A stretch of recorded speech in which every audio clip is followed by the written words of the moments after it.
नमस्कार. आजचा आपला व्याख्यानाचा विषय आहे महाभारतातील प्रतिकात्मक व्यक्तिरेखा. आता महाभारत हे आपल्याला सगळ्यांना एक महाकाव्य म्हणून माहितीच आहे, अगदी परिचित आहे. तर याला आपण ग्रंथ न म्हणता काव्य म्हटलेलं आहे. तर याचं कारण काय? तर काव्यामध्ये ज्या काही विषयांची मांडणी केलेली असते, काही महत्त्वाची तत्व नियम सांगितलेले असतात, या सगळ्या गोष्टी कालातीत असतात. कालातीत असतात म्हणजे त्या युगात सुद्धा त्या गोष्टी अस्तित्वात होत्या, वर्तमान काळात सुद्धा त्या गोष्टी अस्तित्वात आहेत आणि भविष्य काळात सुद्धा थोड्याफार प्रमाणात का होईना पण त्या अस्तित्वात असणार. असं त्रिकालाबाधित सत्य सांगितलेलं असतं, त्याला काव्य असं म्हणतात. महाभारतात अशा अनेक घटना सांगितल्या आहेत, अनेक प्रसंग सांगितले आहेत, अनेक व्यक्तिरेखांचं चित्रण केलेलं आहे. तर या महाभारताबद्दल बोलताना ज्ञानेश्वर माऊलींनी त्यांच्या पहिल्या अध्यायामध्ये एक ओवी सांगितलेली आहे. म्हणून महाभारती जे नाही ते नोहेची लोकी तिन्ही, येणे कारणे म्हणिये पाही व्यासोच्छिष्ट जगत्रय. व्यासोच्छिष्ट जगत्रय म्हणजे अर्थात व्यास महर्षींनी महाभारत लिहिलेलं आहे, आपल्याला माहिती आहे.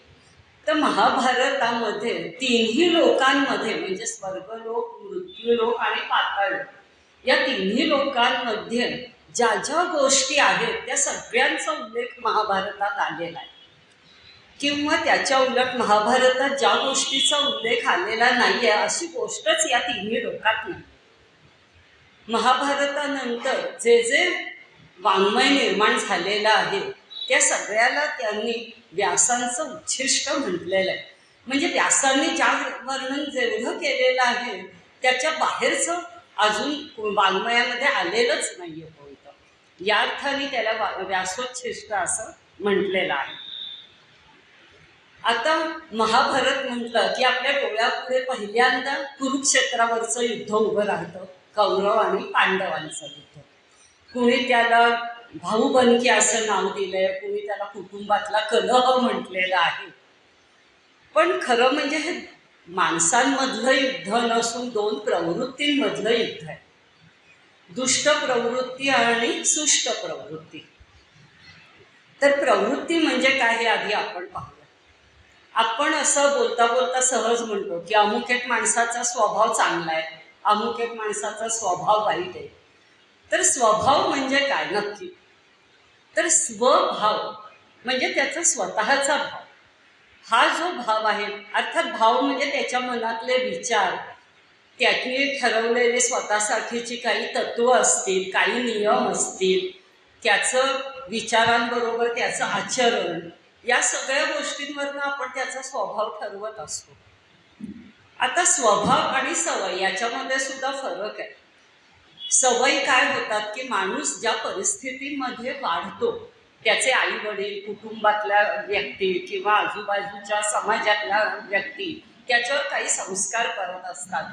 त्याच्यानुसार त्याच्या सवयी चांगल्या किंवा वाईट होतात आणि प्रयत्नांमुळे आपण या सवयी बदलू सुद्धा शकतो. पण त्याचा जो स्वभाव असतो तो मात्र पूर्वजन्मीच्या म्हणजे अनेक जन्मांच्या संस्कारांमुळे घडलेला असतो. आपण पाहतो की एकाच घरातली किंवा एकाच आईवडिलांची मुलं असतात, 3 किंवा 4, पण प्रत्येकाचा स्वभाव वेगळा असतो. तर मग असं का? ते एकाच वातावरणात वाढलेले आहेत, आईवडिलांनी अगदी सारखेच संस्कार त्यांच्यावर केलेले आहेत, एकाच शाळेत ते जात असतील, म्हणजे सगळं सारखं आहे पण त्यांचा स्वभाव वेगळा आहे. तर हा स्वभाव म्हणजे त्यांचा मूळ स्वभाव जो पूर्वजन्मीच्या संस्कारांमुळे बनलेला आहे तो सहसा बदलत नाही. वरवर माणूस दाखवेल सुद्धा की आता माझा स्वभाव बदललाय किंवा मी बदललोय, पण असा काही एखादा प्रसंग घडतो की त्याची मूळ वृत्ती उफाळून येते आणि तेव्हा तो तसाच वागतो. म्हणजे एखादा माणूस समजा संतापी स्वभाव आहे त्याचा, तो खूप स्वतःवर म्हणजे कंट्रोल करेल की नाही चिडणार मी, नाही चिडणार मी, काही बोलणार नाही ओरडून, पण एखादी घटना अशी घडते त्याच्या मनाविरुद्ध की त्याचा तो मूळ संतापी स्वभाव उफाळून वर येतो आणि मग आपण म्हणतो की नाही हा माणूस संतापीच आहे, पहिल्यापासून हा असाच आहे. हे जे पहिल्यापासून असणं आहे त्याला स्वभाव म्हणतात, म्हणजे मूळ भाव त्याचा. आणि या मूळ स्वभावालाच प्रवृत्ती असं म्हणलं जातं. अर्थात त्या दोन प्रकारच्या आहेत. आपण म्हणतो दुष्ट प्रवृत्तीची काही माणसं असतात, काही माणसं सत्प्रवृत्तीची असतात. तर दुष्ट प्रवृत्ती म्हणजे नक्की काय आहे, तर याला भगवद्गीतेमध्ये आसुरी संपत्ती असं भगवंतांनी म्हटलेलं आहे. त्याच्यासाठीचा एक श्लोक आहे, दंभो दर्पोभिमानश्च क्रोध पारुष्यमेवच अज्ञानै चाभिजातस्य पार्थ संपदम आसुरी. म्हणजे दंभ, दर्प, अभिमान, क्रोध, पारुष्य आणि अज्ञान या ज्या 6 गोष्टी आहेत किंवा हे जे 6 दुर्गुण आहेत याला आसुरी संपत्ती म्हटलेलं आहे. आता आसुर म्हणजे तरी नेमकं काय, तर आसू म्हणजे प्राण. संस्कृतमध्ये जो आसू शब्द आहे त्याचा अर्थ प्राण आणि र म्हणजे रक्षक, प्राणांचं रक्षण करणं. आता प्राण म्हणजे काय की आपल्या देहामध्ये जी चेतन आहे, प्राणशक्ती आहे, ती म्हणजे खरं म्हणजे एक परमात्म्याचा अंश आहे. प्रत्येक सजीवामध्ये ही चेतना किंवा प्राणशक्ती असते. म्हणजे प्रत्येक माणसामध्ये परमात्म्याचा, ईश्वराचा अंश असतो, स्थित असतो आपल्या अंतःकरणामध्ये. पण ही जी आसुरी प्रवृत्तीची माणसं आहेत त्यांना याची जाणीव नसते, किंवा ते देव ईश्वर या जगाला चालवणारा कोणीतरी नियंता आहे हे असं मानतच नाही. ते म्हणतात सगळं काही म्हणजे मी आहे, मी सर्वश्रेष्ठ आहे, मी जे करतो ते माझ्या मनगटाच्या जोरावर करतो, देव सगळं जीवतो, अशी मानणारी जी आसुरी माणसं आहेत त्यांच्यामध्ये ही दुष्ट प्रवृत्ती आपल्याला दिसून येते. पहिलं म्हणजे दंभ. दंभ म्हणजे सोप्या शब्दात सांगायचं तर ढोंगीपणा. आपण जसे नाही होत तसं दाखवण्याचा प्रयत्न करणं. आणि ते कशासाठी, तर सत्ता, पद, अधिकार मिळवण्यासाठी, समाजामध्ये मान सन्मान मिळवण्यासाठी असा ढोंगीपणा करणारी बरीच माणसं आपण आपल्या आजूबाजूला बघतो. त्याच्यानंतर येतं दर्प. दर्प म्हणजे घमेंड, अतिरिक्त गर्व. हा दर्प कशाचा असतो किंवा ही घमेंड कशाची असते, तर परत आपल्याकडे असणारी धन संपत्ती, वैभव, आपलं उच्च पद असेल किंवा एखाद्या उच्च कुळात आपला जन्म झालाय, या सगळ्याचा इतका गर्व या माणसांना असतो की त्याच्यामुळे ते इतरांना तुच्छ लेखत असतात. आपण कुणीतरी इतरांपेक्षा श्रेष्ठ आहोत अशी त्यांची धारणा असते. म्हणून याला एक दुर्गुणच समजलेला आहे. आसुरी संपत्ती त्याचा समावेश केलेला आहे. त्याच्यानंतर येतं अभिमान. आता अभिमान ही चांगली गोष्ट आहे, स्वाभिमान तर असावाच माणसाला. पण हा अभिमान जेव्हा गर्वात त्याचं रूपांतर होतं तेव्हा तो दुर्गुण बनतो. मग अशी माणसं दुसऱ्याला म्हणजे मी मालक तू नोकर अशा रीतीने वागवायला लागतात. मी सगळ्यांपेक्षा कुणीतरी वेगळा आहे असं त्यांना वाटायला लागतं. त्याच्यानंतर येतो पारुष्य. पारुष्याचा अर्थ कठोरता. ती वाणीमध्ये असते किंवा आचरणामध्ये सुद्धा असते. त्याच्यामुळे माणूस दुसऱ्यांना दुखावतो. म्हणजे आपण असं काही माणसं म्हणतात की माझं आतबाहेर काही नसतं, जे मनात येईल ते मी स्पष्ट बोलतो. पण प्रत्येक वेळेला हे चांगलंच असेल किंवा योग्य असेल असं नाही. आपल्या बोलण्यामुळे, कठोर बोलण्यामुळे समोरचा माणूस दुखावला जातो, त्याच्या भावना दुखावल्या जातात. म्हणून ह्या कठोरपणाला म्हणजे अतिरिक्त कठोरपणा सुद्धा एक दुर्गुण समजलेला आहे. त्याच्यानंतर याचं अज्ञान. हे अज्ञान कसलं, तर अज्ञान म्हणजे ज्ञानाचा अभाव किंवा अर्धवट ज्ञानाला सुद्धा अज्ञान म्हटलेलं आहे. तर हे अज्ञान याच गोष्टीबद्दल की ईश्वर किंवा ईश्वरी शक्ती, परमात्मा तत्व असं काहीतरी आहे याच्यावर या लोकांचा विश्वास नसतो. ते ईश्वराला सुद्धा एक सामान्य माणूस असं समजतात. म्हणजे खरं ईश्वर किंवा देव यांना जन्ममृत्यू नाही, आपल्याला माहिती आहे ते अवतार घेतात. पण जेव्हा त्यांनी श्रीकृष्णाच्या रूपात अवतार घेतला होता, प्रभू श्रीरामचंद्रांच्या रूपात अवतार घेतला होता, तेव्हा त्यांना सामान्य माणसांप्रमाणे वागवलेलं आहे लोकांनी. काही वेळा तुच्छतेने वागवलेलं आहे. आपल्याला माहिती आहे प्रभू श्री रामचंद्रांच्या राज्यात सुद्धा सीतामाईंबद्दल काही वेगळे विचार समाजातल्या लोकांनी काढलेले होते आणि त्याच्यामुळे त्यांना आपल्या पत्नीचा त्याग करायला लागलेला आहे. तर अशा रीतीने ते ईश्वरी तत्वाला जाणतच नाही. याबाबतचं जे अज्ञान आहे त्याला इथे अज्ञान म्हटलेलं आहे. आणि शेवटचा म्हणजे क्रोध. क्रोध हा अतिशय मोठा दुर्गुण समजलेला आहे. भगवंत म्हणतात काम एष क्रोध एष रजोगुण समुद्भव महाशनो महापाप्मा विद्येन मिह वैरिण. याला महाशन आणि महापाप्मा म्हणलं. महाशन म्हणजे याची भूक कधी भागतच नाही. क्रोध हा कायम वाढतच जातो, कमी सहजा होत नाही. आणि महापाप्मा म्हणजे क्रोधाच्या भरात अनेक वाईट कृत्य माणसाच्या हातून घडत असतात. आता हा क्रोध जो आहे तो काय येतो माणसाला, तर माणसाच्या विचारांना किंवा माणसाच्या इच्छेच्या आड कोणी आलं, त्याच्या कृतीच्या आड कोणी आलं की माणसाला संताप येतो सहसा. आता इच्छा किंवा कामना ही बरोबर पाहता एक अगदी नैसर्गिक गोष्ट आहे.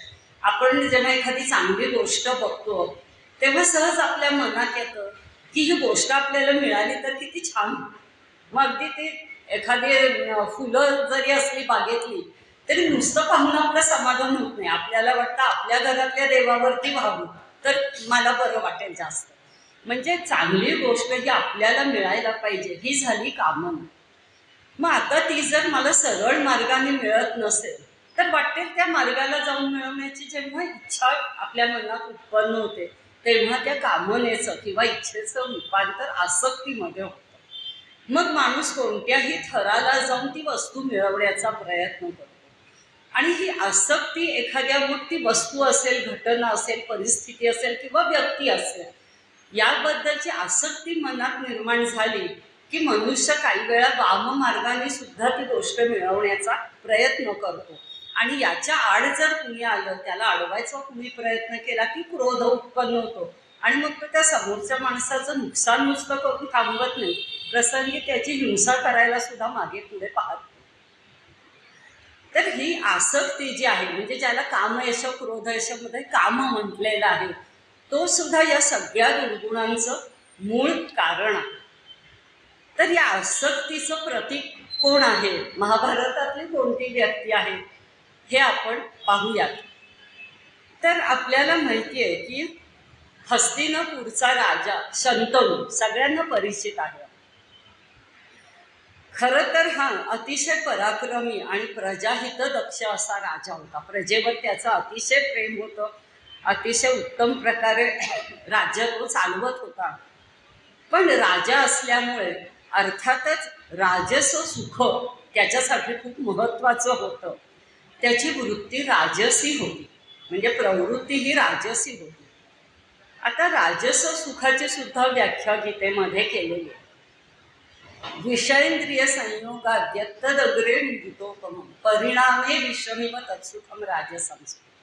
की जे सुख पहिल्यांदा अगदी अमृताप्रमाणे वाटतं, हवंहवंसं वाटतं, मनाला आनंद देणारं वाटतं, पण त्याचा शेवट मात्र दुःखामध्ये होतो. तसं या आसक्तीने जर तीव्र स्वरूप धारण केलं तर त्याचा परिणाम नक्की दुःखामध्येच होतो. कसं ते आपण आता पाहूया.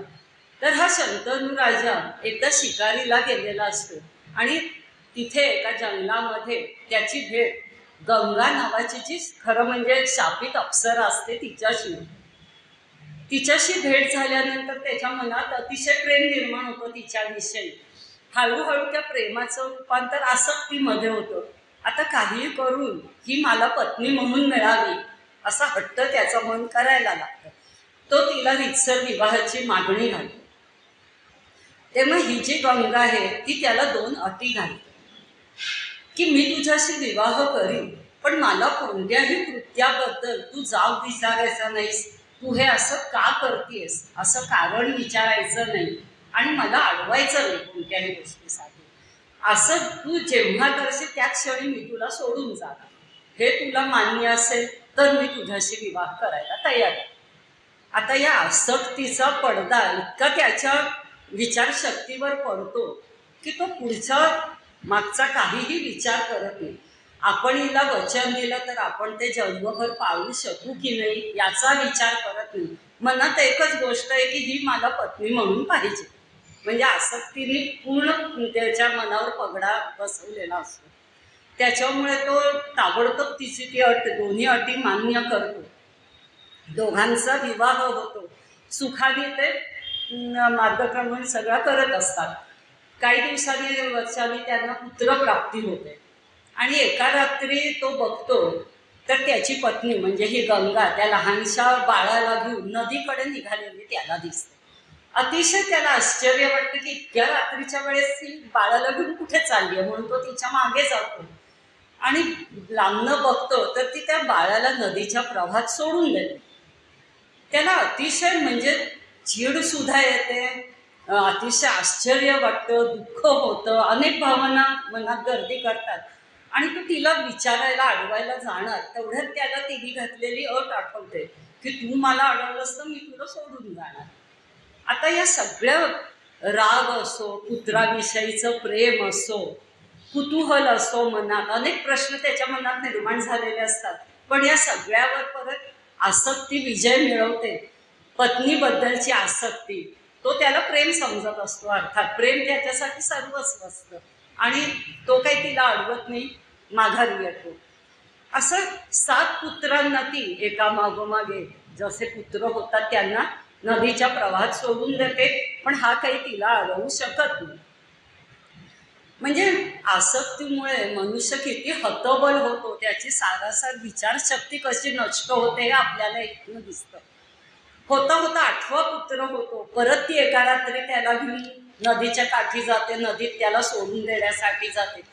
आता मात्र त्याच्याने राहवत नाही आणि तो तिला अडवतो की तू असं का करतेस, आपल्या बाळांना नदीत का सोडून देतेस. आणि खूप तिची विनवणी करतो की निदान आता या मुलाला तरी तू असं सोडून देऊ नकोस. आणि मग तेव्हा ती त्याला कारण सांगते की हे 8 पुत्र जे होते ते 8 शापित असे वसू होते आणि त्यांना मुक्तता देण्यासाठी मी असं केलं. पण ती म्हणते की आता तू मला कारण विचारलंस, मला तू अडवलेलं आहेस, आता मी तुझ्याजवळ थांबू शकत नाही. मी आता या क्षणी तुला सोडून निघून जाणार. पण माझं तुझ्यावरही खूप प्रेम आहे म्हणून मी या तुझ्या विनंतीनुसार मी या मुलाला नदीच्या प्रवाहात सोडून देणार नाही. पण मी त्याला मोठा करेन, त्याचा सांभाळ करेन. आणि त्या बाळाला घेऊन ती निघून जाते. अतिशय दुःखी होतो शंतनू. या प्रेमाचा, आसक्तीचा जो पडदा डोळ्यावर पडलेला असतो, स्त्रीबद्दलच्या, पत्नीबद्दलचा मोहाचा पडदा जो डोळ्यावर पडलेला असतो तो दूर होतो. त्याचे डोळे खाडकन उघडतात आणि एक भयंकर सत्य डोळ्यापुढे येतं की आता आपण पुत्र आणि पत्नी या दोघांशिवाय आपल्याला आता पुढचं जीवन जगायचं आहे. पण आता तो काही करू शकत नाही, त्या सत्याचा स्वीकार करू शकत नाही आणि अतिशय दुःखी होऊन परत येतो आपल्या नगरीमध्ये. पण आता राज्यकारभारात सुद्धा त्याचं लक्ष लागेन असं होतं. म्हणजे या सगळ्या गोष्टीचा परिणाम त्याच्या राज्यावर व्हायला लागतो.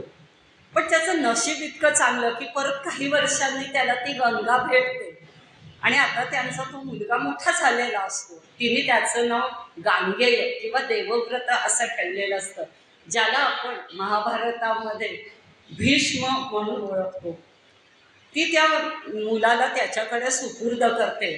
त्याला सांगते की मी याचं अगदी योग्य रीतीने पालनपोषण केलेलं आहे आणि तुझ्यावरच्या प्रेमामुळे मी या मुलाला तुला परत करते, पण मी मात्र काही तुझ्याजवळ राहणार नाही. मग ती निघून जाते. पण आता निदान मुलगा तरी मिळाला आहे म्हणून त्याला अतिशय आनंद होतो. तो येतो परत नगरीमध्ये आणि अगदी आनंदाने छान परत राज्यकारभार करायला लागतो.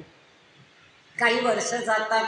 आता हा देवव्रत किंवा आपण भीष्म म्हणून त्यांना ओळखतो, मोठा होतो मुलगा, तरुण होतो. परत एकदा आता आसक्ती, त्याची मूळ प्रवृत्ती राजसी आहे, सुख उपभोगण्याची प्रवृत्ती आहे त्याची. त्याच्यामुळे परत एकदा असाच गेलेला असताना शिकारीसाठी सत्यवती एका धीवराची कन्या त्याच्या नजरेला पडते. परत तो तिच्या प्रेमात पडतो, त्याला ती हवीशी वाटते. म्हणजे परत एकदा मनात आसक्ती उत्पन्न झाली. तो त्या धीवराकडे, तिच्या वडिलांकडे जातो, तिला मागणी घालतो की तुमची कन्या मला द्या, मला तिच्याशी विवाह करायचा आहे. पण तो धीवर परत एक अट घालतो की तुमच्या दोघांचा मुलगा म्हणजे माझा नातू हाच तुझ्या राज्याचा जर वारस होणार असेल तरच मी तुला माझी कन्या देईन. आता शंतनूला आपल्या मुलाची आठवण होते, देवव्रताची किंवा भीष्मांची, आणि तो म्हणतो नाही, आपला हा ज्येष्ठ पुत्र आहे, तोच आपल्या राज्याचा वारस झाला पाहिजे, म्हणून नकार देतो आणि अतिशय दुःखी होतो. आता परत आसक्ती इतकी मनाची पकड घेते की राज्यकारभारात लक्ष लागत नाही, खाण्यापिण्यात लक्ष लागत नाही, सदैव दुःखी काहीतरी विचार करत बसलेला असतो. मग शेवटी हा देवव्रत किंवा भीष्म आहे त्याला कारण विचारतो, त्याच्याकडनं कारण जाणून घेतो, स्वतः जातो त्या धीवराकडे, त्याला परत विनवणी करतो की तुमची कन्या माझ्या वडिलांना द्या. परत तो धीवर ती अट त्याला सांगतो आणि केवळ आपल्या वडिलांच्या सुखासाठी भीष्म त्या धीवराच्या समोरच आजन्म अविवाहित राहण्याची प्रतिज्ञा करतो, ज्याला आपण भीष्म प्रतिज्ञा म्हणून आज सुद्धा ओळखतो. तर असं म्हणजे भीष्माचं जीवन असं आहे की जसं आपण आज सुद्धा बघतो की काही वेळा आपल्या वडिलांच्या चुकांची शिक्षा मुलांना भोगायला लागते. तर अशा रीतीने शंतनूचं तो धीवराची अट मान्य करतो, त्यामुळे सत्यवतीला घेऊन येतो, आपल्या वडिलांचा विवाह करून देतो. सगळं सुखाने चाललेलं असतं. कालांतराने वयोमानाने शंतनू राजाचा मृत्यू होतो. त्याला विचित्रवीर्य आणि चित्रांगद नावाची 2 मुलं असतात. मग आता हा भीष्म वडिलांना वचन दिलेलं असतं की मी राज्यकारभाराकडे व्यवस्थित लक्ष देईन, या मुलांचा व्यवस्थित सांभाळ करीन, आणि दिलेल्या वचनाला भीष्म आजन्म जागलेले आहेत. म्हणजे भीष्म म्हणजे जे ते प्रेम, त्याग, कर्तव्याप्रती निष्ठा, दृढ निश्चय यांचं प्रतीक आहे. वशिष्ठ गुरूंनी त्यांना वेद वगैरेचं शिक्षण दिलं होतं. देवगुरु बृहस्पतींनी राज्यशास्त्राचं शिक्षण त्यांना दिलेलं होतं आणि प्रत्यक्ष भार्गव मुनींनी धनुर्विद्येचं शिक्षण या भीष्मांना दिलेलं होतं. म्हणजे या सगळ्या गोष्टीत ते अत्यंत पारंगत होते. विचित्र वीर्य चित्रांगद लहान होते, मनात आलं असतं तर भीष्मांना सहज राज्य वळकवता आलं असतं, पण त्यांना अजिबात कधीही सत्तेचा किंवा पदाचा, अधिकाराचा मोह पडलेला आपल्याला दिसत नाही. दिलेल्या वचनावर आयुष्यभर ते ठाम राहिलेले आहेत आणि त्यांनी सर्वस्वाचा त्याग या हस्तिनापूरच्या राज्यासाठी केलेला आहे. या भीष्मांसारखी अनेक ज्येष्ठ श्रेष्ठ अनुभवी व्यक्ती आपण अनेक कुटुंबांमध्ये बघतो की या व्यक्तींनी केवळ आपल्या कुटुंबाचा सुखाचा विचार कायम केलेला असतो आणि नंतर वयोवृद्ध झाल्यानंतर कुटुंबामध्ये ते जेव्हा काही आपल्या अनुभवाचे बोल सांगतात, आपल्या पुढच्या पिढीला, नातवंडांना काही उपदेश करतात, ते चुकत असतील तर त्यांचा कान धरतात, पण त्यांचं कोणी ऐकत नाही. की तुमचं त्या काळचं आता गेलं सगळं असं म्हणतात, तुम्ही आम्हाला सांगू नका, आता जग बदललंय, आता काळ बदललाय. आणि मग अशा वयोवृद्ध व्यक्ती ज्या आहेत त्या अनुभवाने श्रेष्ठ असून सुद्धा त्या काही करू शकत नाही. काही वेळा त्यांची मुलं असो, नातवंड असो, चुकीच्या दिशेने जात असतात, त्यांच्यात काही चुका प्रमाद घडत असतात आणि त्या चुकांचे परिणामही ते भोगत असतात. पण अशा या व्यक्ती हळहळण्यापलीकडे काय करू शकत नाही. आपलं कुणी म्हणणं ऐकून घेत नाही म्हटल्यावर बोलूनही काही फायदा नसतो. तशीच स्थिती भीष्मांची सुद्धा झालेली आपल्याला दिसते. मनात नसताना सुद्धा त्यांना दुर्योधनाची अनैतिकता दिसत असताना, धृतराष्ट्र मुलांना कसं चुकीच्या गोष्टींना पाठिंबा देतोय हे सगळं दिसत असून सुद्धा ते काही करू शकत नाही. द्रौपदीची विटंबना भर दरबारात हे थांबवू शकत नाही आणि मनात नसताना, पटत नसताना सुद्धा कुरुक्षेत्रावर युद्धासाठी त्यांना दुर्योधनाच्या बाजूने, दुर्योधनाच्या पक्षातून लढावंच लागतं. तर अशी काही माणसांची स्थिती आज सुद्धा समाजात झालेली आपण बघतो. कितीही चांगली कृत्य केली तरी त्यांना चांगुलपणाचं फळ हे असं मिळालेलं दिसतं. म्हणजे आपण जे म्हणतो की काव्य महाभारत हे का आहे, तर अशा प्रवृत्ती तेव्हाही होत्या, आज सुद्धा आहेत आणि कदाचित पुढे सुद्धा राहणारच आहेत. तर हे झालं भीष्मांविषयीचं. त्याच्यानंतर काय होतं की त्या काळी अशी प्रथा होती. आता ही विचित्र वीर्य मोठा झालेला आहे, चित्रांगदाचा दुर्दैवाने एका द्वंद्वयुद्धात मृत्यू होतो. हा विचित्रवीर्य तरुण झाल्यावर आता त्याचा विवाह करायचा आहे. तर तेव्हाची प्रथा अशी होती की काशी नगरीच्या ज्या कन्या होत्या त्यांना कुरु घराण्यामध्ये द्यायचं अशी ती प्रथा होती. पण काशीनगराचा राजा ती प्रथा मोडतो आणि आपल्या कन्या, त्याच्या 3 कन्या असतात, अंबा, अंबालिका आणि अंबिका, त्यांचं स्वयंवर मांडतो. ही गोष्ट भीष्मांना समजल्यानंतर त्यांना राग येतो की ही प्रथा अशी कशी काय यांनी मोडली. आणि विचित्र वीर्यासाठी म्हणून या 3 कन्या योग्य आहेत असं त्यांना वाटतं.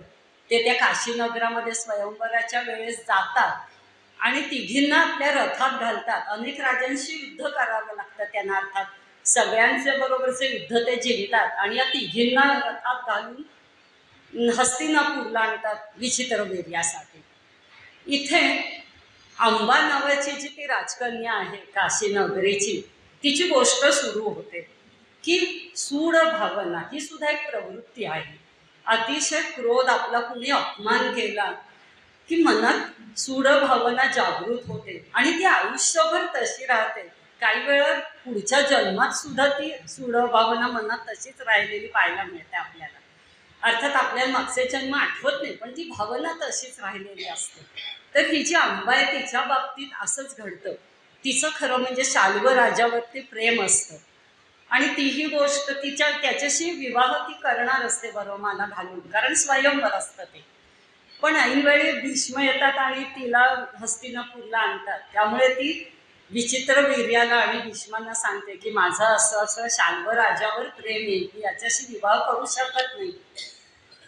तर मग विचित्रवीर्य म्हणतात की ठीक आहे. भीष्मांना म्हणतात हिला परत पाठवून द्या, हिच्या मनाविरुद्ध मी लग्न करणार नाही. मग भीष्म तिला परत शाल्व राजाकडे पाठवून देतात. पण आता शाल्व राजाकडे ती गेल्यावर पुरुषी मानसिकता आपल्याला इथे दिसते. शाल्व राजा नकार देतो तिच्याशी विवाह करायला. तो म्हणतो भीष्मांनी तुला हाताला धरून रथामध्ये नेलेलं मी पाहिलेलं आहे, म्हणजे अर्थात पाणी ग्रहण त्याने तुझं केलेलं आहे. आता मी तुझ्याशी विवाह करू शकत नाही. अतिशय दुःखी होते, तिला स्वतःच्या प्रेमाचा अपमान झाल्यासारखा वाटतो. ती बिचारी परत भीष्मांकडे येते.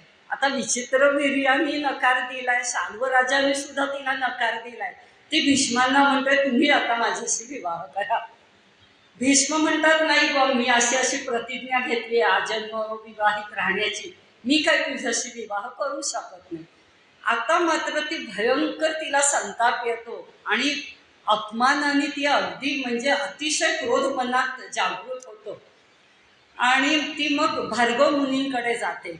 भीष्मांचे गुरु असतात ते, आणि त्यांना विनंती करते की तुमचं ते भीष्म शिष्य आहे, तुम्ही त्यांना उपदेश करा आणि माझ्याशी विवाह करायला सांगा, नाही तर मी जाऊ कुठे आता. ती म्हणते. भार्गव मुनी जे असतात ते भीष्मांना सांगतात की तू हिच्याशी विवाह कर, नाही तर माझ्याशी युद्धाला तयार, द्वंद्व युद्ध आपण करूया. पण आपली प्रतिज्ञा इतकी त्यांना प्रिय असते किंवा आपल्या दिलेल्या वचनावर ते इतके ठाम असतात की ते गुरूंशी सुद्धा युद्ध करतात. म्हणजे पुढे आपण जेव्हा महाभारतात युद्धाच्या वेळेस पाहतो की अर्जुन म्हणतो की मी गुरूंबरोबर युद्ध करणार नाही, शस्त्र टाकून देतो तो खाली. पण भीष्माचार्यांसाठी त्यांची प्रतिज्ञा इतकी महत्त्वाची असते की ते गुरूंबरोबर सुद्धा आपल्या युद्ध करतात, पण तरी त्यांचं म्हणणं ऐकत नाहीत, विवाहाला काही तयार होत नाही. आणि मग ही जी अंबा आहे ती शेवटी रानात निघून जाते, तपश्चर्या करते. मग तिथे शंकराचं पुत्र षण्मुख ते तिला एक वर देतात आणि तिला कमल पुष्पांची वरमाला देतात आणि म्हणतात ही वरमाला ज्याच्या गळ्यात घालशील त्या माणसाकडनं भीष्मांचा वध होईल. कारण आता तिला भीष्मांचं सूड घ्यायचं आहे. भयंकर अपमान, दुःख, राग, संताप, चीड तिच्या मनात आहे आणि ती म्हणते केवळ या भीष्मांमुळे माझं सगळं आयुष्य बरबाद झालेलं आहे, तर मी आता यांचा सूड घेणार. ती वरमाला घेऊन अनेक राजांकडे जाते की मला असं आता वर मिळालं आहे, तर तुम्ही माझ्याशी विवाह करा आणि म्हणजे भीष्मांचं सूड मला घेता येईल. पण भीष्मांशी युद्ध कोणत्याच राजांना, म्हणजे सगळे घाबरत असतात, कुणीही तिचं म्हणणं कबूल करत नाही. आणि शेवटी ती चितेमध्ये आत्मसमर्पण करते, स्वतःला जाळून घेते. पुढच्या जन्मी ती द्रुपद राजाच्या पोटी जन्म घेते कन्येच्या रूपामध्ये, आणि ती सूडाची भावना या जन्मात सुद्धा तिच्या मनात आहे की भीष्मांचा सूड घ्यायचा आहे आपल्याला. ती परत एकदा तपश्चर्या करते, यक्ष तिच्यावर प्रसन्न होतात आणि त्या मिळालेल्या त्यांनी दिलेल्या वरामुळे ती स्वतःचं रूपांतर पुरुषामध्ये करून घेते, ज्याला आपण शिखंडी या नावाने ओळखतो. आणि पुढे या गोष्टीचा उपयोग भगवान श्रीकृष्णांनी कुरुक्षेत्रावर करून घेतलेला आहे. ते जे व्यूहरचना करतात त्यात शिखंडीला अग्रभागी त्यांनी उभं केलेलं आहे, कारण त्यांना माहिती आहे की भीष्मांना हिचं पूर्वजन्म सगळा इतिहास माहिती आहे. शिखंडीने कितीही भीष्मांवर वार केले तरी ते उलटून वार करणार नाही, कारण स्त्रीवर वार करायचा नाही, हा युद्धातला नियम आहे. तर अशा या सूड भावना ही एक कशी क्रोधाचं रूपांतर सूडामध्ये झालं की स्वतःचं तर आयुष्य संपवतच, पण दुसऱ्या व्यक्तीचं सुद्धा आयुष्यभर त्याला कसा त्रास सहन करायला लागतो. आणि पुढे खरोखरच या युद्धामध्ये शिखंडीने भीष्मांना बाणांनी घायाळ केलेलं आहे, हे आपल्याला हा इतिहास आपल्याला माहितीच आहे. तर हे झालं अंबाच्या बाबतीत. आता अंबालिका आणि अंबिका या दोघींचा विवाह होतो विचित्रवीर्यांशी. पण पुढे काय होतं की विचित्रवीर्याचाही अकाली मृत्यू होतो. आता राज्याला वारस नाही, म्हणजे आता राज्याला वारस पाहिजे किंवा पुत्र पाहिजेच, असा जो एक मानवी स्वभाव आहे आज सुद्धा आपल्याला पाहायला मिळतो. तर आता राज्याला काही करून वारस पाहिजे हे सत्यवतीच्या मनात ही गोष्ट घर करून बसली. सत्यवती म्हणजे अर्थात विचित्रवीर्याची माता आई. आता ती सुनांच्या मनाचा विचार करत नाही की यांना काय वाटेल, आणि सत्यवतीला पराशर मुनींपासून व्यास ऋषींचा जन्म झालेला आहे. तर ती त्या व्यासांना बोलवते आणि या दोघी आपल्या सुनांच्या मनाविरुद्ध जबरदस्तीने व्यासांशी नियोग करायला भाग पाडते. आता या दोघींना अजिबात ही गोष्ट मान्य नसते, पण शेवटी स्त्रिया म्हणजे आज सुद्धा काही स्त्रियांचं काही चालतच नाही. अनेक अशा स्त्रिया म्हणून त्यांना अबला म्हटलेत आहे समाजामध्ये, की मनात असो नसो मान झुकवायला लागते कुटुंबातल्या मोठ्या व्यक्तींपुढे. तसंच या दोघींचं होतं, मनाविरुद्ध त्यांना नियोग करायला लागतो व्यासांशी. आणि याच्यामधून आपल्याला माहिती आहे की अंबिका जी आहे तिला व्यासांपासून धृतराष्ट्र नावाचा पुत्र होतो, जो जन्मतः अंध असतो, कारण ती नियोगाच्या वेळेस डोळे मिटून घेते. अंबालिका जी आहे तिला व्यासांपासून जो पुत्र होतो त्याचं नाव पंडूराजा आपल्याला माहिती आहे. आणि आता एक अंध बालक जन्माला आलं, दुसरं जन्मतःच पंडू म्हणजे पांढरं असलेलं दाग अंगावर असल्या जन्माला आलं. सत्यवतीचं काही समाधान होत नाही, असे राजपुत्र काय कामाचे, यांना राजा कसं काय बनवायचं. मग ती अंबिका जी आहे तिला परत एकदा व्यासनिष्ठी नियोग करायची जबरदस्ती करते, पण आता ती नाही म्हणते आणि आपल्या जागी आपल्या दासीला पाठवते. तर ती दासी आणि व्यासांचा पुत्र म्हणजे दासीपुत्र विदू. तर असे हे 3 सावत्र भाऊ आहेत. आता काय होतं की धृतराष्ट्र जन्मापासून अंध आहे, त्याच्यामुळे धृतराष्ट्र ज्येष्ठ असून सुद्धा राज्याचा वारस म्हणून पंडूला घोषित करण्यात येतं. त्याच्या हातात राज्यकारभार सोपवला जातो. पण पुढे पंडूराजाला शाप मिळतो एका ऋषींकडनं शिकारीच्या वेळेस, आणि त्याच्यामुळे त्यांचं संसारातलं लक्ष सगळं उडतं. त्यांना राज्यकारभारात आणि कौटुंबिक जीवनामध्ये सुद्धा काही रस राहत नाही, आणि ते जंगलामध्ये निघून जातो पंडूराजा आपली माद्री आणि कुंती या 2 राण्यांना घेऊन. आता सगळं राज्यकारभार कुणाच्या हातात आलाय, तो धृतराष्ट्राचा, की जो जन्मापासून अंध आहे. आता हा जो धृतराष्ट्र आहे तो म्हणजे दंभ, दर्प, क्रोध, कठोरपणा या सगळ्या दुर्गुणांचं प्रतीक आहे. पंडू आणि त्याचे पुत्र म्हणजे अर्थात पांडव यांच्याबद्दलचा द्वेष, मत्सर त्याच्या मनात कायम घर करून राहिलेला आहे, की केवळ माझ्या अंधत्वामुळे मला यांनी राजा केलं नाही, ही गोष्ट ज्याच्या मनाला फार लागलेली असते. सत्तेसाठीची लालसा प्रचंड मनामध्ये आहे, त्याच्या कायम राहिलेली आहे. आणि त्याच्यामुळे आपल्यानंतर सुद्धा म्हणजे जसा तो चर्मचक्षुनी आंधळा आहे, तसा तो मनचक्षुनी सुद्धा अंधच आहे. सत्याकडे डोळेझाक करायची त्याची वृत्ती आपल्याला दिसून येते पूर्ण या महाभारताच्या गोष्टीमध्ये. त्याच्या मनात असतं की आपल्यानंतर सुद्धा हे राज्य म्हणजे पंडूचा ज्येष्ठ पुत्र युधिष्ठिराला मिळेल अशी भीती मनात असते. तर हे राज्य काही करून आपला ज्येष्ठ पुत्र म्हणजे कौरवांचा मोठा भाऊ दुर्योधन यालाच मिळायला पाहिजे असं त्याला वाटत असतं. दुर्योधनाची योग्यता तेवढी नाहीये त्याला माहिती असतं, किंवा त्याच्यामध्ये राजासाठी लागणारे सगळे सद्गुण नाहीयेत हे त्याला माहिती असतं. पण तरी आपल्याच मुलाला राज्य मिळायला पाहिजे ही गोष्ट त्याच्या मनात ठाम असते. आजही आपण अनेक म्हणजे राजकारणामध्ये अशा व्यक्ती बघतो की आपल्या अपत्याच्या हातात सत्ता मिळायला पाहिजे, त्याची योग्यता आहे नाही, त्याला हे जमेल नाही, नावं आपण घेऊ शकत नाही पण माहिती आपल्या सगळ्यांना. तर तसंच तेव्हा सुद्धा होतं, आपल्या अपत्याच्या हातात सत्ता यायला पाहिजे आणि त्याच्यामुळे तो आपल्यानंतर दुर्योधनालाच वारस करतो राज्याचा. आता अशा या अंध धृतराष्ट्राची पत्नी गांधारी आपल्याला मिळते. आता ही गांधारी म्हणजे सुद्धा एक अतिशय सत्प्रवृत्ती असलेली स्त्री आहे. पातिव्रत्य तिच्यासाठी खूप जास्त महत्वाचं आहे.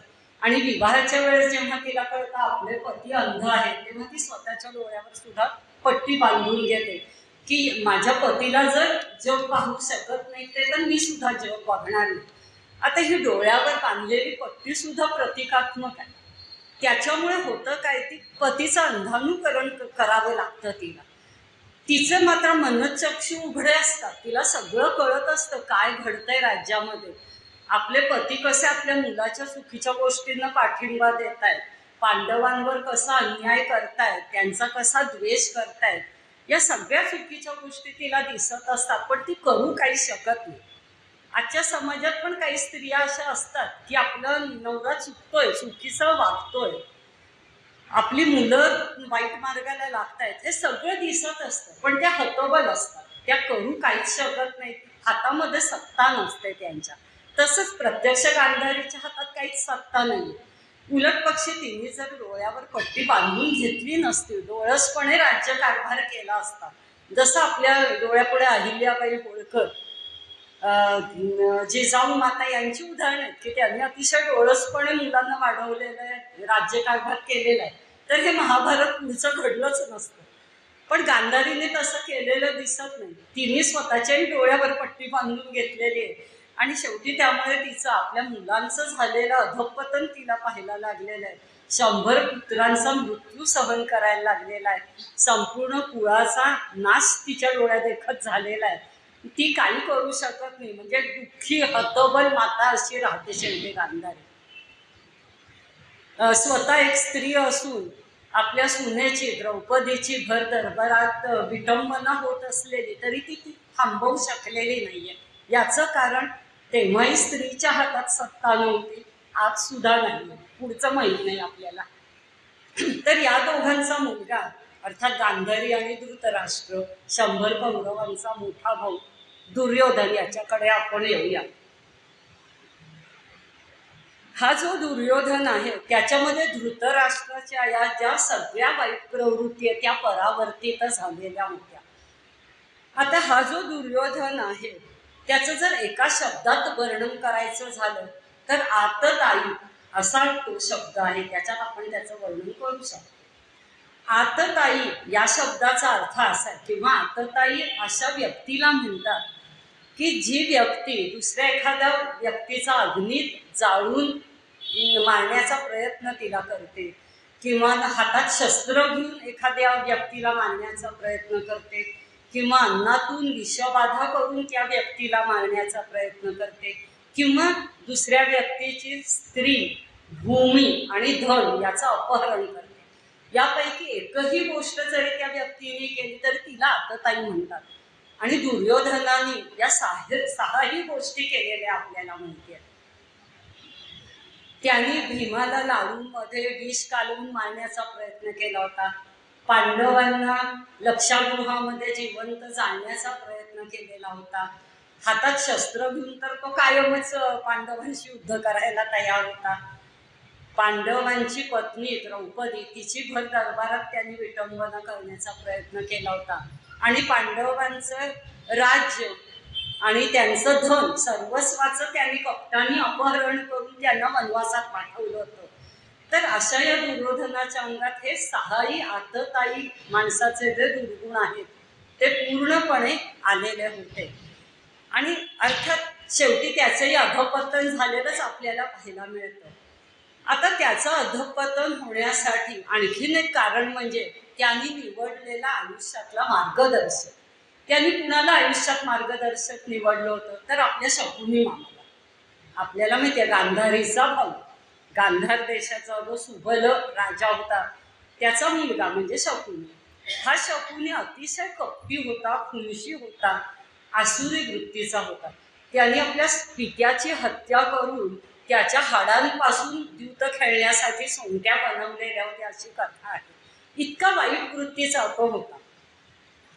आता हा सुद्धा गांधारी बरोबर हस्तिनापूरला आलेला होता आणि धृतराष्ट्र अंध आहे याचा फायदा उचलायचा त्याचा विचार होताच अर्थात.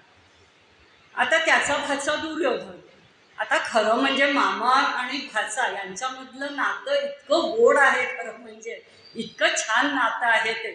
पण इथे मामानीच या आपल्या भाच्याला बिघडवलेलं आहे.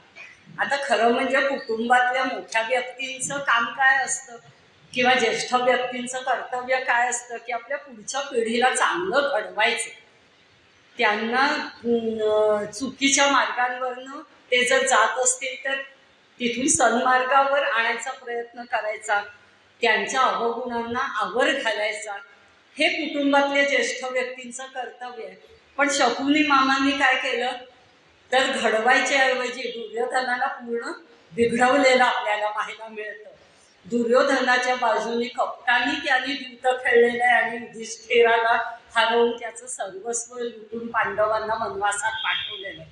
तर शकुनी मामा ही ह्या अशा प्रवृत्तीचं एक प्रतीक आहे की कुटुंबातल्या ज्येष्ठ व्यक्ती कशा नसाव्या त्याचं शकुनी मामा म्हणजे प्रतीक आहे.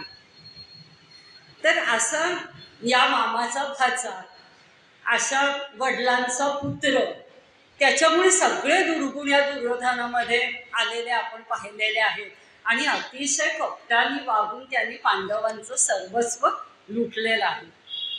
आयुष्यात जर असं पाहायला गेलं किंवा समाजामध्ये की 4 प्रकारची लोक आपल्याला पाहायला मिळतात. काही माणसं अशी असतात की त्यांना ते स्वतः ज्ञानी असतात, सद्विचारी असतात, पण आयुष्यामध्ये मार्गदर्शक चुकीचा निवडतात.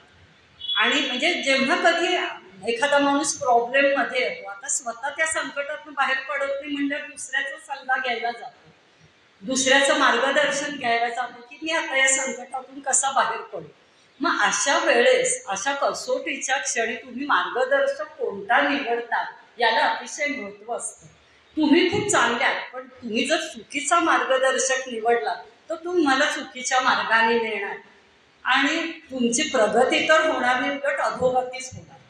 किंवा काही ठिकाणी आपल्याला असं पाहायला मिळतं की तो मनुष्य स्वतः अज्ञानी, त्याच्याकडे ज्ञान नाही आहे, विचार करण्याची शक्ती नाही आहे आणि तो असा मनुष्य संकटात सापडला, एखादा प्रॉब्लेम आला तर तो काय करतो, मार्गदर्शक योग्य निवडतो आणि मग त्या गुरु म्हणा, मार्गदर्शक म्हणा, त्याच्यावर पूर्ण श्रद्धा आणि विश्वास ठेवतो आणि तो मार्गदर्शक चांगला असेल तर तो त्याला योग्य मार्गावर नेतो, त्या संकटातून बाहेर काढतो, त्याची योग्य रीतीने प्रगती होते, उद्धार होतो.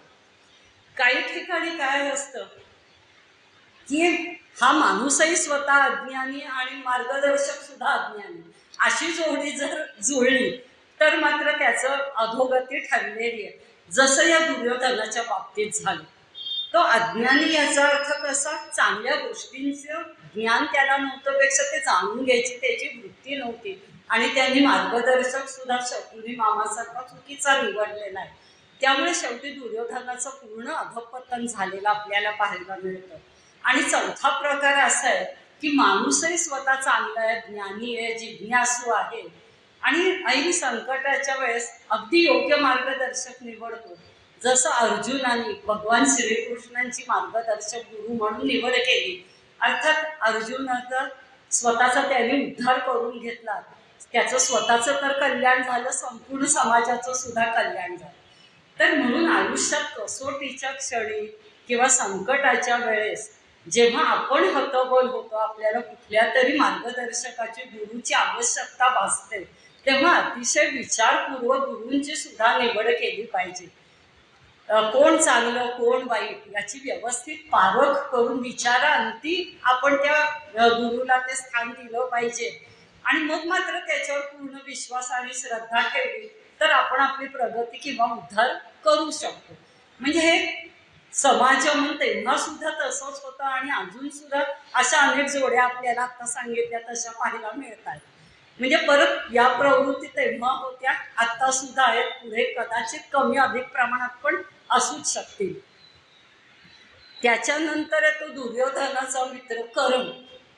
आता कर्ण हा जो आहे महान उदारता, पराक्रम, तेज, कृतज्ञता आणि मित्र प्रेम याचं प्रतीक आहे.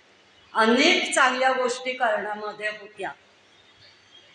अर्थात सूर्यपुत्र आहे कर्ण, आपल्याला माहिती आहे, अतिशय पराक्रमी होता. त्यामुळे जन्मजात कवच कुंडल त्याला लाभलेली होती त्याचं संरक्षक म्हणून.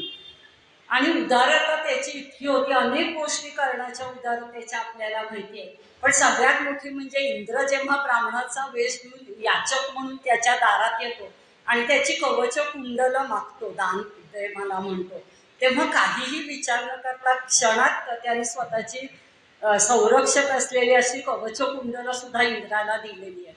अतिशय पराक्रमी, म्हणजे अर्जुनापेक्षा सुद्धा कर्ण खरं म्हणजे पराक्रमी होता. आणि हे द्रोणाचार्यांना सुद्धा माहिती होतं, इव्हन भगवान श्रीकृष्णांना सुद्धा हे माहिती होतं. आणि त्याचा शेवट कसा कर्णाचा झाला हेही आता आपण पुढे बघणारच आहोत. तर असा हा जो कर्ण होता, त्याला जेव्हा एकदा स्पर्धा भरलेली असते दरबारामध्ये राजाबरोबर द्वंद्व युद्ध करताना, तेव्हा या कर्ण त्याच्यात भाग घेण्याची त्या कर्णाला इच्छा असते. आणि आता ही जी त्याची इच्छा असते त्याला दुर्योधन पाठिंबा देतो, कारण दुर्योधनाला काही करून अर्जुनाला हरलेलं पाहायचं असतं. अर्जुनाबद्दलचा प्रचंड द्वेष त्याच्या मनात आहे पहिल्यापासून. पण त्याला माहिती आहे की आपण स्वतः तर अर्जुनाबरोबर जिंकूच शकणार नाही आणि कर्ण याच्यापेक्षा जास्त पराक्रमी आहे किंवा पारंगत आहे याच्यामध्ये. म्हणून मग तो त्या क्षणी काय करतो, कर्णाला अंगद राज्य बहाल करतो, त्याच्या डोक्यावर मुकुट ठेवतो आणि त्याला राजा म्हणून घोषित करतो. आता हे जे उपकार दुर्योधनाने केलेले आहेत त्याला कर्ण आयुष्यभर जागलेला आहे. कृतज्ञता हा अतिशय एक चांगला गुण कर्णामध्ये पाहायला मिळतो आपल्याला. मग एवढे सगळे चांगले गुण असून सुद्धा त्याचा शेवट मात्र अधर्माने झालेला आपल्याला पाहायला मिळालेला आहे. तर कारण काय, तो सगळा चांगला आहे पण त्याच्या डोक्यावर जे दुर्योधनाच्या उपकारांचं ओझं आहे आणि दुर्योधनाबद्दलचं, मित्राबद्दलचं प्रेम त्याच्या मनात आहे, त्याच्यामुळे त्यांनी कायम दुर्योधनाला पाठिंबा दिलाय आणि दुर्योधनाची मदत केलेली. पण चुकीच्या माणसांची मदत केली की त्यांना जी शिक्षा मिळते तीच शिक्षा या चांगल्या माणसाला सुद्धा मिळते, हे आपल्याला कर्णाच्या बाबतीत पाहायला मिळतं. त्याची एकच चूक काय झाली की त्यांनी वाईट माणसाची साथ दिली, दुर्योधनाची साथ दिली. वास्तविक कर्ण सुद्धा पांडव होता आणि हे सत्य सुद्धा त्याला कुंतीकडनं युद्धाच्या शेवटी कळत असतं. कुंती त्याला म्हणते की तू पांडवांना मारू नकोस म्हणून, पण तेव्हा तो कुंतीला म्हणतो की तुझे 5 पुत्र जिवंत राहतील. अर्थात तो स्वतःही तिचा पुत्रच आहे, म्हणजे तो तसं तिला वचन देत नाही की मी अर्जुनाला मारणार नाही, तुझे 5 पुत्र जिवंत राहतील असा शब्द त्याने कुंतीला दिलेला आहे. पण शेवटपर्यंत त्यांनी दुर्योधनाला जी साथ दिली आहे त्याच्यामुळे त्याचा शेवट. आणि दुसरी गोष्ट म्हणजे अभिमन्यू, अर्जुनाचा पुत्र, त्याला सुद्धा अधर्माने मारलेला आहे कर्णाने. अभिमन्यू जेव्हा निशस्त्र होऊन धरणीवर पडतो तेव्हा त्याचा वध केलेला आहे. तर या अधर्माची शिक्षा म्हणजे जैसे ज्याचे कर्म तैसे फळ देतो रे ईश्वर, या उक्तीप्रमाणे त्याचं सुद्धा शेवटी रथाचं चाक जेव्हा जमिनीमध्ये रुततं तेव्हाच भगवान श्रीकृष्ण अर्जुनाला सोडतात की आता तू याच्यावर बाण सोड. आणि जेव्हा तो याविषयी श्रीकृष्णांना म्हणतो की अरे तुम्ही प्रत्यक्ष भगवान आहात आणि अधर्मानी कसं काय अर्जुनाला वागायला सांगतात, तेव्हा भगवान त्याला म्हणतात की सुतपुत्रा तेव्हा कुठे गेला होता तुझा तो धर्म. म्हणजे अधर्माचं, तो अधर्माने वागलेला आहे, त्याचा शेवट सुद्धा अधर्माने झालेला आहे. तर अशा या आपण आता अनेक दुष्ट प्रवृत्तींची किंवा वाईट प्रवृत्तींची प्रतीक असलेल्या व्यक्तिरेखा महाभारतातल्या आपण पाहिलेल्या आहेत. अर्थात सत्प्रवृत्तीची प्रतीकं सुद्धा पुष्कळ आहेत, ती आपण या म्हणजे व्याख्यानाच्या पुढच्या भागामध्ये आपण हाच विषय घेणार आहोत की आता दुष्ट प्रवृत्तींचं झालं, सत्प्रवृत्ती कोणकोणत्या आहेत आणि त्याची प्रतीकं कोणत्या व्यक्तिरेखेमध्ये आपल्याला पाहायला सापडतात. पुढच्या व्याख्यानामध्ये आपण हा विषय घेणार आहोत. आता या दुष्ट प्रवृत्तींविषयी इतकं का आपण विस्ताराने बोललो, म्हणजे याचा उहापोह एवढा का आपण सुरुवातीला केला, तर चांगलं आणि वाईट याच्यामध्ये जेव्हा निवड करण्याची आपल्याला वेळ येते तेव्हा वाईट काय आहे हे कळल्याशिवाय आपण त्याचा त्याग करू शकत नाही. आपण मुलांना सुद्धा म्हणतो की खरं बोलावं, पण खोटं बोलणं म्हणजे काय हे त्यांना न कळलं तर मी खोटं बोलणार नाही असं ते म्हणू शकतात किंवा आपण त्यांना शिकवू शकतो. म्हणून फक्त चांगल्या गोष्टी सांगून पण उपयोग नाही, वाईट गोष्टी काय हे कळलं तर त्याचा आपण नक्कीच त्याग करू शकतो आणि चांगल्या गोष्टींकडे वळू शकतो. तर म्हणून या दुष्ट प्रवृत्तींबद्दल या व्याख्यानात मी आपल्याला ही माहिती दिली. आपल्या सगळ्यांनी शांतपणे माझं भाषण ऐकून घेतलं त्याच्याबद्दल सगळ्यांना धन्यवाद आणि नमस्कार.